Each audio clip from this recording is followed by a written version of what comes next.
बहुत प्यारा सवाल है ये। देखिए, ग्रुप डी के जो क्वेश्चन हैं उनको करने में और सिखाने में बड़ा मजा आता है। क्यों?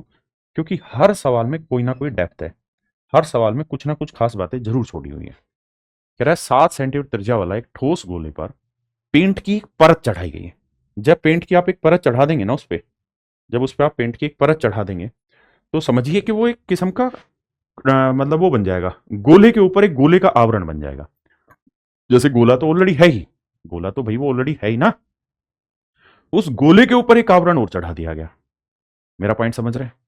तो जैसे समझाने के लिए मैं बना दे रहा हूं, लेकिन वो आपको इमेजिन करना पड़ेगा, क्योंकि गोले की कहानी है, ये गोला है और इसी पे अगर मैं पेंट कर दूं तो ये मैं एक बड़ा गोला बना दे रहा हूं। तो अबे रुक जा चाचा, तो ये गोला मैंने चढ़ा दिया। तो ये वाली जो चीज होगी ना दोस्त,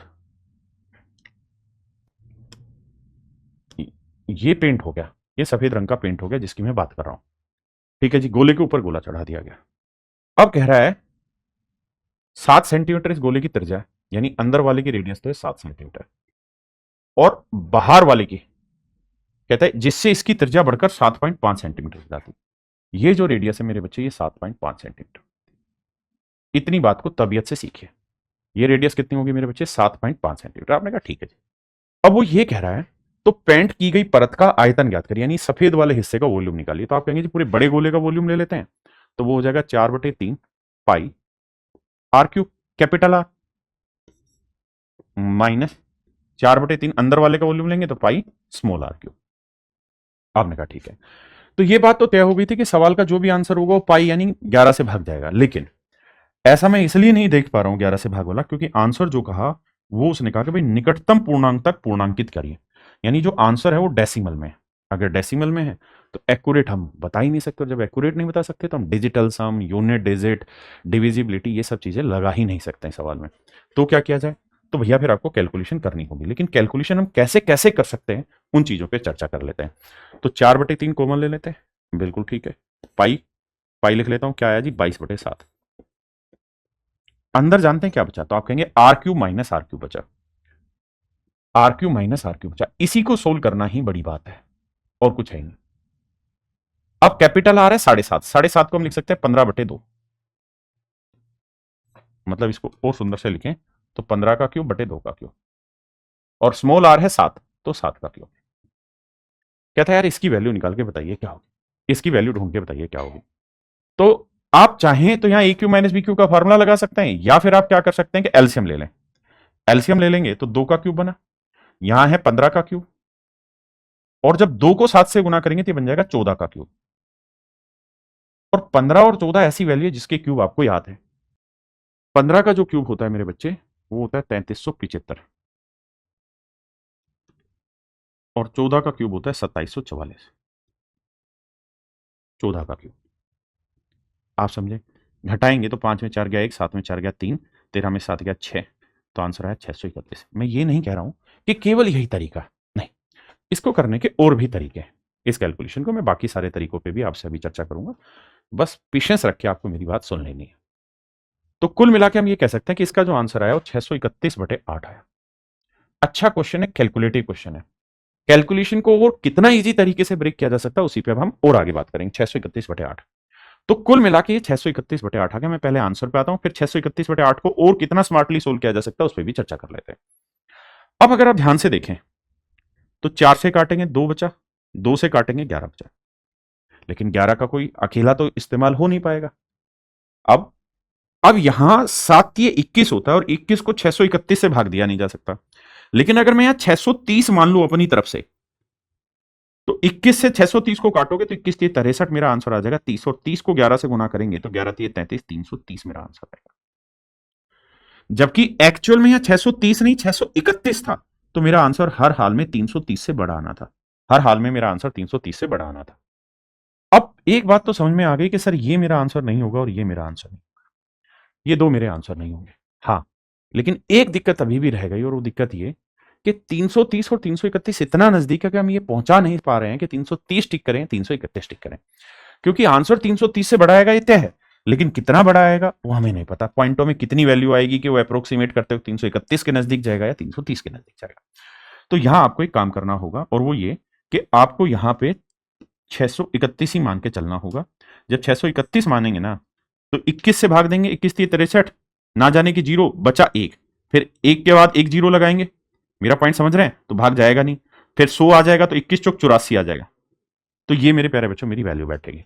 21 चौक 84 करेंगे तो बचेगा 16, 84 का बाद बचेगा 16, फिर 21 पे लेके जाएंगे तो 7 पे जाएगा। तो ये मेरे प्यारे बच्चों मेरी वैल्यू आएगी। अगर मैं इसे डेसिमल में जाएगा, फिर से समझाता हूं भाई, 631 को जब मैं 21 से भाग दे रहा हूं तो 21 3 63, ध्यान देना मेरी बात को, आ गया जीरो, फिर उतारा एक, ना जाने की जीरो, फिर डेसिमल लगा, फिर एक जीरो और उतारा तब भी भाग नहीं गया, डेसिमल मतलब जीरो लगा, फिर एक जीरो और भाग दिया तो 21 चौक 84 पे गया, फिर बचा 16, फिर एक जीरो और उतारा तो 21 7 पे जाएगा, क्योंकि 8 पे तो 168 आ जाएगा। अब 30.047 इसका आंसर आया, जो हम वैसे भी कर रहे थे। अब क्या करें? अब 11 से गुना करेंगे तो 11 का तरीका हमें पता है, ये 7 है, 7 और 4 11 का हासिल 1, 4 और जीरो, जीरो में एक जोड़ा 5, यहां जीरो, जीरो और 3 3, यानी मेरा आंसर जो आएगा वो 330.517 आएगा। और अगर ये 5 से बड़ा आ गया तो आंसर 331 के नजदीक बैठेगा। तो मेरे प्यारे बच्चों मेरा राइट आंसर आएगा 331। तो ऐसे कैलकुलेटिव क्वेश्चन आने लग रहे हैं पेपर में। अब आप देख रहे हैं कि अप्रोक्सीमेट करने के बाद भी हम एग्जैक्ट आंसर तक नहीं पहुंच पा रहे हैं, यानी हमें अब धीरे धीरे वो एग्जैक्ट कैलकुलेशन की भी आदत बनानी होगी। अगर हम हर क्वेश्चन में उसी चीज को अप्रोक्सीमेशन वाले को लगाते जाएंगे तो अब इतना खतरनाक सवाल पूछ रहा है, कंपटीशन इतना टफ होता जा रहा है कि उस पर हमें काम करना होगा। हाँ, ये जो 631/8 है इसको और आसानी से सोल्व किया जा सकता है अगर किसी बच्चे को क्यू के फार्मूले याद नहीं है। अब मेरे बच्चे दूसरा तरीका और भी किया जा सकता है इसकी कैलकुलेशन का, और वो ये देखिए, R cube minus R cube का फार्मूला क्या लिखा जा सकता है? तो इसका एक फार्मूला लिखा जाता है आर माइनस आर इंटू में आर माइनस आर का whole square plus 3 R into R. ये भी मेरे प्यारे बच्चों A cube minus B cube का फार्मूला होता है, आपने पढ़ा होगा A cube minus B cube का फार्मूला। ऐसे ये छोटी छोटी चीजें टिप्स पे होनी चाहिए, याद ना हो तो कॉपी बना के लिखिए। इसका फार्मूला होता है ए माइनस बी इंटू में A square plus B square plus A B. और इसी फार्मूले को थोड़ा सेट करना हो डिजाइन में इतने हिस्से को, तो ऐसे भी लिख सकते हैं ए माइनस बी का क्यूब प्लस 3ab। इसी को लिख दिया मैंने ऐसे। तो अब आप जानते हैं आर की वैल्यू 7.5 थी और इसकी वैल्यू 7 थी, तो 7.5 और 7 के बीच का डिफरेंस आधा है, तो ये तो आया आधा। आधा का वर्क करेंगे 1/4 जमा 3, आर की वैल्यू 7.5 यानी 15/2, और यहां वैल्यू है 7। अब एलसीएम लेंगे मेरे बच्चे तो आएगा 4, तो 2 से नीचे 2 से ऊपर तो 30, 30 7 21, 21 दिए 630, 630 में एक जोड़ा 631, तो आंसर डायरेक्ट आ गया 1/2 गुना 631/4। तो इस तरीके से हम 631/8 वाली कैलकुलेशन को और आसानी से कर सकते थे, बशर्ते अगर हमें 15 का क्यूब या 14 का क्यूब याद नहीं है तो हम इस तरीके से सवाल को कर सकते थे। लेकिन ये सवाल अपने आप में बहुत बेहतरीन किस्म के क्वेश्चन है, और इन्हीं सवालों के थ्रू आप समझेंगे कि कब हमें सवाल को स्किप करना चाहिए, किस पॉइंट पे एनालिसिस करके हमें स्किप करना चाहिए, और करने भी जाएं तो बहुत ज्यादा टाइम नहीं लेगा, मतलब 40-50 सेकंड में सवाल होने वाले सवाल है ना। आइए, और हम यहां सारे बढ़िया बढ़िया क्वेश्चन करा रहे हैं।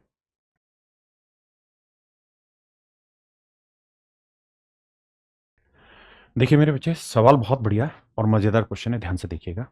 सवाल में कह रहा है 60 सेंटीमीटर, 45 सेंटीमीटर, 40 सेंटीमीटर के आकार वाले एक आयताकार एक्वेरियम में उसकी ऊंचाई का 80% पानी भरा हुआ है। मतलब वो सवाल में ये कह रहा है कि भाई ये जो एक्वेरियम है इसकी लंबाई चौड़ाई ऊंचाई इधर की 80, 60, और कहता है कुछ हाइट होगी, हाइट उसने इधर की सॉरी 60 45 40 इधर की, माफ करना 60 45 40 इधर की, 60 45 और हाइट इधर की 40। अब कहता है हाइट का 80% भाग तक पानी भरा हुआ है। कहता है हाइट के 80% भाग तक पानी भरा हुआ है, इस बात को ध्यान से पढ़िए, सवाल में 80% भाग तक पानी भरा हुआ है। अब कहता है यदि 20 सेंटीमीटर के कोरकोर माने भुजा वाला एक ठोस धातु का घन पूरी तरह से इसमें डुबो दिया जाता है, यानी मेरे प्यारे बच्चों ये जो घन है इसकी जो साइड दे रहा है वो 20 सेंटीमीटर, यानी इसकी लंबाई भी 20 है, ऊंचाई भी 20 है और चौड़ाई भी 20 है। कहता है इसको उठाया और इस पानी में डुबो दिया, इसको उठाया और इस तरह से उठा के इसके अंदर पानी में डुबो दिया। जब पानी में डुबोया तो कह रहा है ये पूरी तरीके से पानी में सबमर्ज हो गया, डूब गया। तो कहता है जब ये पानी में डूबा तो कितना वॉल्यूम पानी का ऊपर उठ गया, वॉल्यूम कितना ऊपर उठ गया। तो हमें ये बात समझनी है कि जितना इसका वॉल्यूम होगा ना ठोस घन का, उतना ही वॉल्यूम जितना पानी ऊपर उठ जाना है। मेरी बात समझ रहे हैं? तो जितनी भी हाइट तक बढ़ा होगा, लेट से इस हाइट तक पानी का वॉल्यूम बढ़ा होगा, हाँ यानी इस हाइट तक पानी का वॉल्यूम बढ़ा होगा, और यही हाइट हमसे पूछी हुई एच की वैल्यू कितनी है।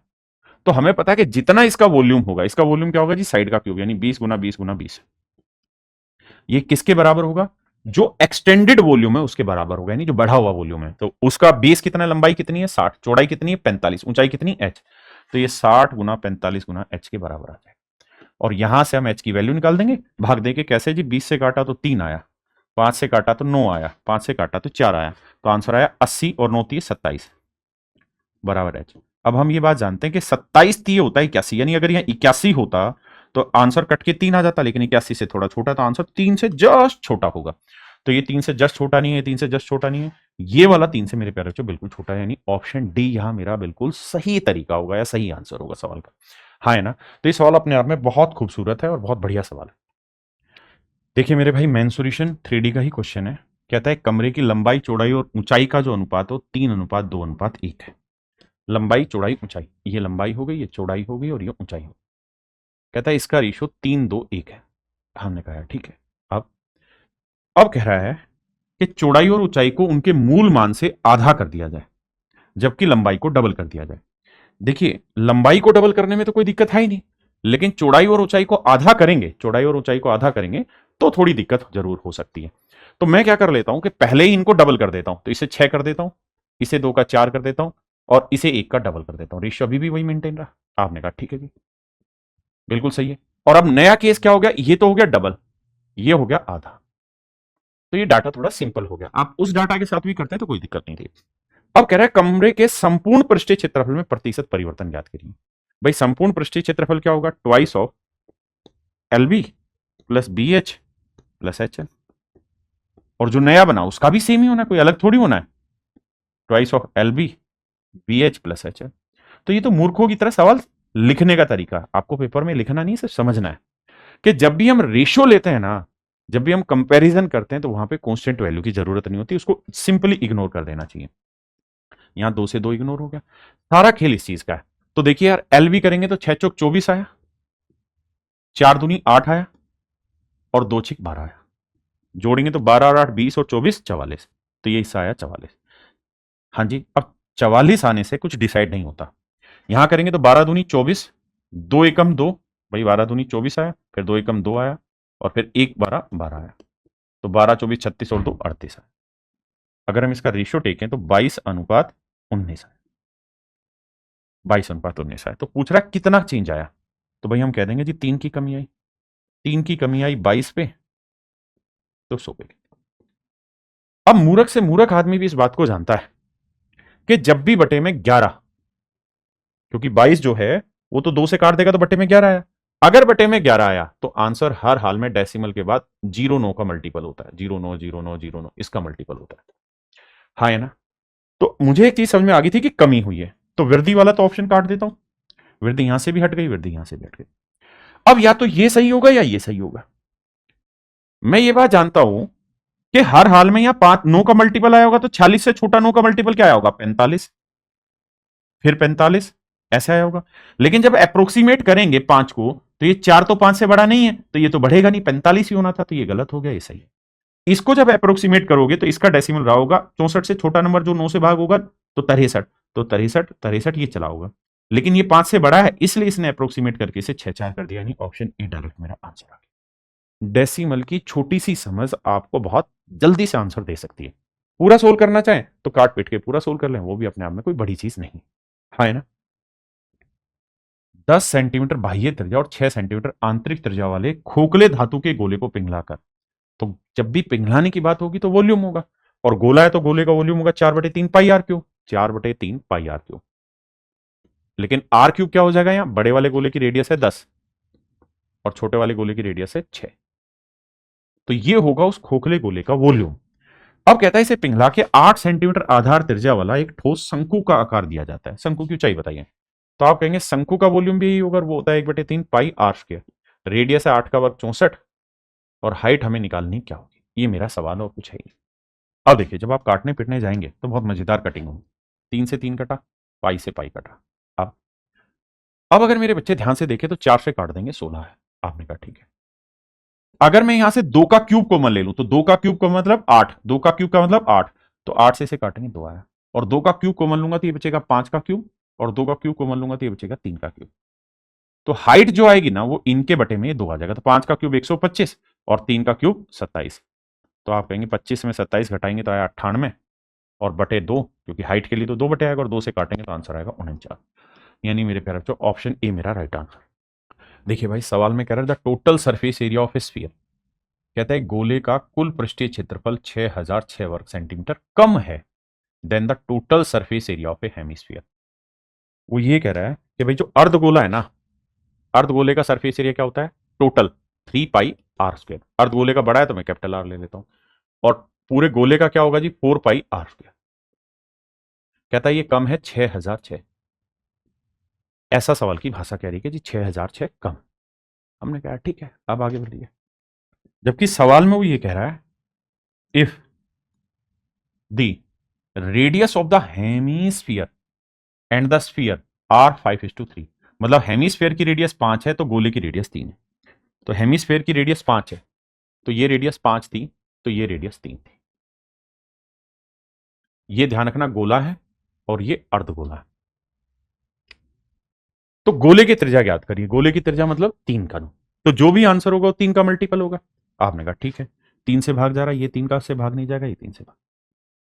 तो बहुत ज्यादा संभावना है कि ए और सी में से ही मेरे आंसर निकले, क्योंकि गोले की जो त्रिज्या वो 3 का मल्टीपल है। मेरा पॉइंट समझ पाए? किसी भाई को दिक्कत है? नहीं। लेकिन 21 और 42 में ना मैं कोई रिलेवेंस नहीं निकाल पा रहा हूं। ये तो तय है कि आर जो होगा वो 7 का मल्टीपल भी होगा। क्यों 7 का मल्टीपल? इसलिए होगा कि 22/7 आएगा, 7 3 को नहीं काटेगा, 7 3 को नहीं 4 को नहीं काटेगा, तो 7 हर हाल में इस आर को भी काटेगा और इस आर को भी काटेगा। तो 7 हर हाल में आर को काटेगा, तो आर 7 का मल्टीपल होनी चाहिए। तो भैया ये भी 7 का मल्टीपल और ये भी 7 का मल्टीपल है, यानी आंसर नहीं ढूंढ सकते, कैलकुलेशन करनी पड़ेगी। हाँ है ना? अब कैलकुलेशन क्या बहुत डिफिकल्ट है? ना बहुत मुश्किल नहीं है। 3 पाई में कॉमन ले लेता हूं, पाई बचा 22/7, आर की वैल्यू 5, 5 का और 25। लेकिन ध्यान रखना ये यूनिट है, तो समझो 5x है 3x है, ऐसे सुनना। तो 5 का और 25, 25 थी 75x²। यहां देखोगे तो पाई कॉमन गया तो 3 का वर्ग 9, 9x², 9 को 4 से किया 36x²। अगर कहानी को समझोगे तो 75 में 36 घटाओगे तो बचेगा 39। लिख दूं 75 में 36 गया 39, तो ये बचा 39x² बराबर 6006। और मुझे बताना है 3x की वैल्यू, तो x निकालना पड़ेगा। x कैसे फाइंड आउट हो जी? देखिए दोस्त 11 से काटेंगे, 11 5 55, 11 चौक 44, 11 छिक 66। ठीक है जी। 2 से भी काटेंगे तो 2 2 दूनी 4, 2 7 14, 2 3 6 273। अब और किससे कटेगा जी? 39 में 3 से तो जा नहीं रहा, 3 से भी जा रहा है, तो यानी 39 से पूरा कटेगा। देखो 13 दूनी 26, 13 एकम 13, 21 है और 3 से काटेंगे 7, तो 7 को 7 से गुना करेंगे 49, तो एक्स स्क्वायर बराबर 49 है मेरे बच्चे। तो इसका मतलब एक्स की जो वैल्यू है वो 7 ही आई, और 7 आई तो 7 या 21, यानी मेरा जो आंसर होगा वो 21 सेंटीमीटर होगा। हम आंसर तो बहुत जल्दी से छाट पाए, लेकिन छटनी 2 पे पाके फंस गई, है ना? 1 पे जाना है तो थोड़ा दिमाग दौड़ाना होगा। देखिए मेरे भाई ये ग्रुप डी में नए सवाल पहली बार मैंने देखे कि इस तरह के सवाल पूछे जा रहे हैं। मैंने 2 सवाल लिए, एक सवाल बेहद आसान है। अब आप देखिएगा कि कितना बड़ा खेल होता है बच्चे की किस्मत के साथ। एक सवाल ये है और एक सवाल ये है, दोनों ही सवाल सेम है, दोनों ही सवाल सेम है, लेकिन एक सवाल बहुत आसान है और एक सवाल बहुत मुश्किल है। पहले आसान वाला कर लेते हैं। देखिए कह रहे यदि किसी लंबवर्तीय बेलन की आधार त्रिज्या 15% घटा दी जाए, कहता है रेडियस को 15% घटा दिया जाए, तो जो वॉल्यूम होगा वो क्या होगा? सॉरी माफ करिएगा, r²h, पाई r²h। लेकिन आप ये बात जानते हैं कि सर पाई की कोई रेफरेंस नहीं है, क्योंकि कंपैरिजन करना है, तो कुल मिला के r को 2 बार करना है और h को 1 बार करना है। रेडियस 15% घटी है तो 15% की फ्रैक्शन होगी सर 3/20, 3/20। तो हम सीधा सीधा कह सकते हैं कि भाई रेडियस 20 से 17 हुई, सेकंड टाइम फिर 20 से 17 हुई, और हाइट हुई 149% बढ़ गई। लेकिन जैसे ही मैंने ऑप्शन की नजर दौड़ाई, ऑप्शन की तरफ नजर दौड़ाई, तो मुझे साफ दिखाई दे गया कि ऑप्शन बहुत दूर दूर है, मेरे लिए बहुत आसान है सवाल को खेलना। तो मैंने क्या किया, 149% को ना उठा के 150% लिख दिया, 150% लिख दिया। 150% की फ्रैक्शन 3/2 हो गई। कितना आसान हो गया सवाल, क्योंकि ऑप्शन दूर दूर है। तो मैं कह दूंगा 2 से 3 बढ़ के 5 होगी। अब क्या करें जी? अब यार बहुत मुश्किल तो सवाल रहा नहीं, कैसे? 5 से काटेंगे 4 आया, बिल्कुल ठीक है। 2 चौक 8, 8 दूनी 16, 160 आया। और यहां देखिए 17 17 289 आया, 17 का वर्ग 289 आया। अब मुझे चूंकि इसमें परसेंटेज कैलकुलेट करना है, तो मैं क्या करता हूं, एक जीरो यहां बढ़ा लेता हूं, एक जीरो यहां बढ़ा लेता हूं, कोई दिक्कत है नहीं। अब मैं 16 से भाग दे देता हूं, तो यहां आ गया 100।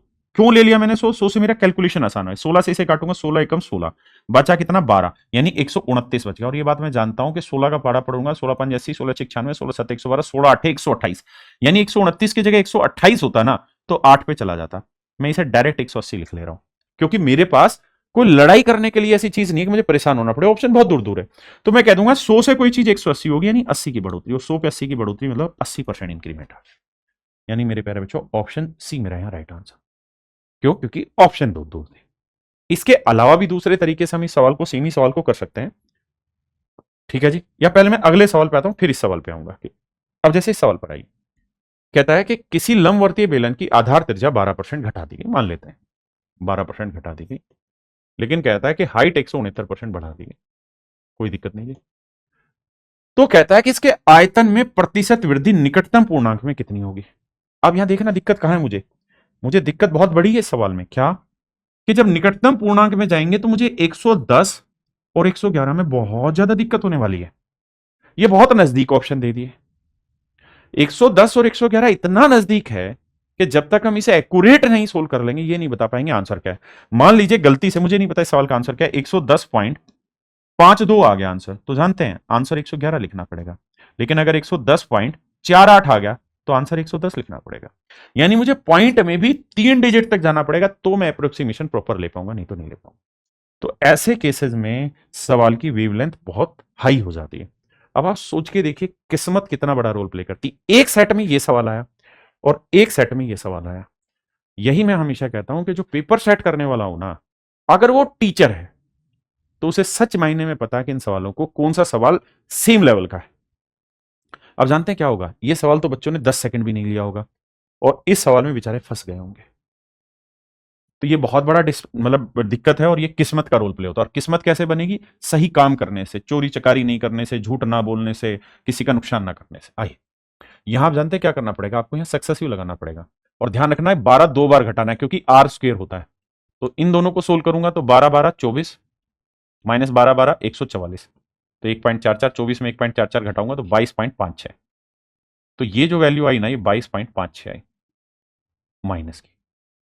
अब मुझे इसके साथ रिलेट करना पड़ेगा 169 से।